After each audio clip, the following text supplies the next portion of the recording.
Quietly, the pressure keeps building. You feel the weight of bills, of people who depend on you, of choices that do not only shape this month, but the kind of person you are becoming before God. Scripture does not treat money as a side issue.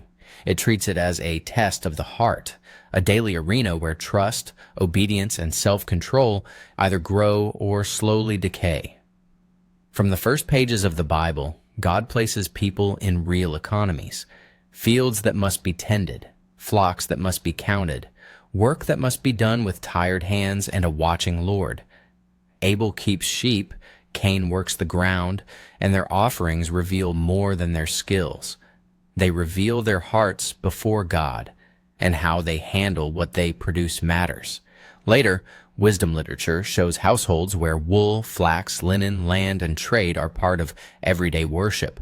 A woman considers a field and buys it, turns raw material into garments, and sells them to merchants, all while fearing the Lord more than she fears the market. There is nothing casual here. These are patterns of stewardship, not quick tricks. This is for education and spiritual reflection, not financial advice. In the story of Joseph, we see a man who treats surplus grain as a trust for the future, not a toy for the present. In the teachings of Jesus, we see servants judged not only for what they received, but for how they put it to work or hid it in the ground. In the early church, we see workers who make tents so they are not a burden, even while preaching the gospel. Each picture presses the same question toward us. If God placed a small, simple income idea in your hands, would you treat it as a distraction or as something to manage carefully before Him?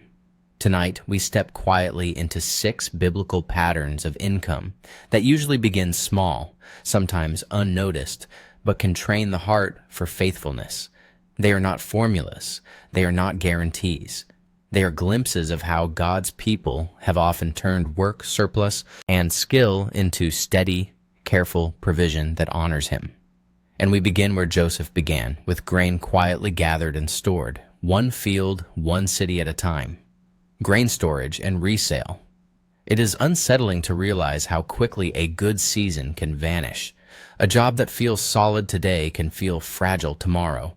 Harvests fail, prices shift, and what once seemed like extra can seem like barely enough. Scripture does not pretend this risk is small.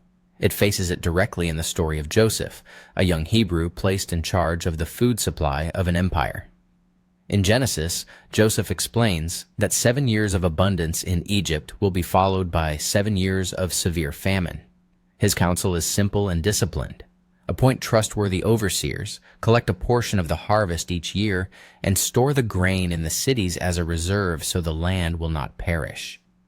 Joseph then gathers the excess from the surrounding fields and lays it up in each city, until the grain is as countless as the sand of the sea. This is not gambling with scarcity. It is careful storage of real goods near the people who will later need them. The income comes as grain moves out again in the hard years, turning yesterday's surplus into today's survival. The pattern shows a kind of quiet local system. Grain is not hoarded in secret for selfish gain. It is held under authority with a purpose larger than personal comfort. In many times and places, people have echoed this pattern on a smaller scale, storing a portion of what the land, the job, or the side work produces, then releasing it wisely when others face need. When this pattern is distorted, 2 errors appear. One person refuses to store it all, spending everything in the good months and then blaming God in the lean ones. Another grips storage so tightly that it becomes fear-driven hoarding, or turns resale into harsh exploitation of the desperate. For someone starting small, this principle can become a hard exercise. Notice one area where there is even a small surplus, and choose to set part of it aside with a clear purpose, not as a trophy. Think about simple, honest ways stored value can later be shared, sold, or rotated, so that it serves both your household and others without feeding panic or greed. Pray that your heart would treat every extra as something held in trust, not something owned in absolute. Joseph's grain was counted, then uncountable, but it was never his alone. tent-making skill service. It is uncomfortable to admit that many people wait for a perfect job title while an ordinary skill sits unused. The early church did not have that luxury. One of its key leaders, Paul, often had to choose between a comfortable dependence on others and the humble work of his own hands. His choice reveals a pattern that still speaks today. In Corinth, Paul meets Aquila and Priscilla, a married couple who share his trade. All three are tent makers. Paul stays with them and works alongside them, crafting tents during the week while reasoning in the synagogue on the Sabbath. In another letter, he reminds believers that he labored night and day so he would not be a burden while preaching the gospel. This is more than a side job. It is a pattern where a portable skill provides for basic needs and protects the message from accusations of greed. The skill is simple, physical, and repeatable, yet it creates space for ministry and generosity. Tent making, in this sense, becomes any honest craft or service that can travel with you. It does not need a grand platform to matter. Repairing, sewing, basic building, tutoring, simple trade work, or basic technical help can all fit this shape. Over time, many believers have combined quiet weekday labor with spiritual service, letting one support the other without shame. The distortion appears when people treat such work as beneath them, chasing impressive roles while their actual skills lie dormant. Or, on the other side, when a person turns a useful skill into a controlling identity, refusing any other kind of service unless it pays on their terms. For someone beginning small, the step may be as simple as naming one low-status skill and offering it as a paid service a few hours a week, with clear boundaries and honest pricing. It may also mean receiving small, unglamorous jobs as part of God's training, not as a sign of failure. The deeper question is not how big the tent making becomes, but whether you are willing to let ordinary work carry kingdom weight, just as Paul's rough, stitched canvas helped carry the weight of the message he loved. Linen and clothing craft sales. It can be jarring to realize how much quiet skill sits in homes never brought to market. In Proverbs, the picture of a godly household does not center on passivity. It centers on a woman whose hands, mind, and trade affect not only her family, but the local economy. Her work with cloth and linen offers a pattern that still speaks, especially to those who feel their talents are too small to matter. Proverbs 31 describes a woman who seeks wool and flax and works with willing hands. She is compared to merchant ships, bringing food from afar, which hints at awareness of trade and supply, not only of chores. Later, we are told she makes linen garments and sells them and delivers sashes to the merchants. She does not merely produce for herself. She turns raw material into finished goods, then steps into trade relationships, providing items that others carry even farther. Her income is tied to skill, diligence, and quality, not to loud self-promotion. The marketplace is not a place where she abandons her faith. It is one more space where her fear of the Lord shapes her choices. Over time, this pattern has often been twisted. Some use it to push people into exhaustion, as if godliness means doing every possible task and monetizing every hobby. Others swing the opposite way, dismissing home-based crafts as unimportant because they do not look like modern office jobs. In our age, two fears often appear: the fear that handmade work is not professional enough, and the fear of small beginnings, where only a few pieces sell at first, and shame tries to speak louder than quiet progress. For someone just starting, this wisdom can invite a gentle experiment. Take one simple craft you already know, such as sewing, basic clothing repair, or modest design work, and offer a small batch with honest descriptions and fair pricing, whether in person or online. Pay attention to the joy, the fatigue, and the character the process reveals, not only the numbers. Let the Proverbs 31 pattern remind you that God often honors work that is steady, careful, and aimed at real needs. If a thought stood out to you here, you may share it in the comments. Flock and herd produce income. It is easy to forget that in Scripture, wealth often did not sit in a bank. It walked on four legs. Sheep and goats, fields and grass were not background scenery. They were moving accounts requiring daily attention, patience, and courage. Ignoring them was not only lazy, it was dangerous for the household's future. Proverbs calls the reader to know well the state of their flocks and to pay attention to their herds, reminding them that riches do not last forever and that crowns are not secure for every generation. The passage explains that after the hay is harvested and the new growth appears, the lambs provide clothing, the goats the price of a field, and their milk feeds the household and servants. Long before complex markets, this showed a pattern. Careful care of living assets can turn grass into wool, milk, and saleable animals over time. Earlier still, Abel is described as a keeper of sheep, a role that involves guidance, protection, and steady presence with the flock. Today, the specific form may change, yet the principle often applies to any productive asset that grows or multiplies when cared for. It could be a small group of animals, a patch of land, or even simple tools that increase what your time can produce. The distortions come when people see such assets only as trophies, boasting in numbers but neglecting health, or when they chase quick expansion, adding more animals or tasks than their character and schedule can truly shepherd. Another distortion appears when fear keeps a person from starting at all, even with something as small as learning to tend a few living things or tools well. For beginners, this pattern may invite a small, sober step. Instead of dreaming of large farms or huge projects, it can mean starting with one manageable area of living responsibility, such as a small garden, a few animals where allowed, or a simple tool set that lets you take on basic paid tasks. The income may begin as tiny, but the deeper work is in learning attention, patience, and care. In Scripture, the ones who know the state of their flocks do not control every outcome, but they do not look away either. Talent multiplication investing.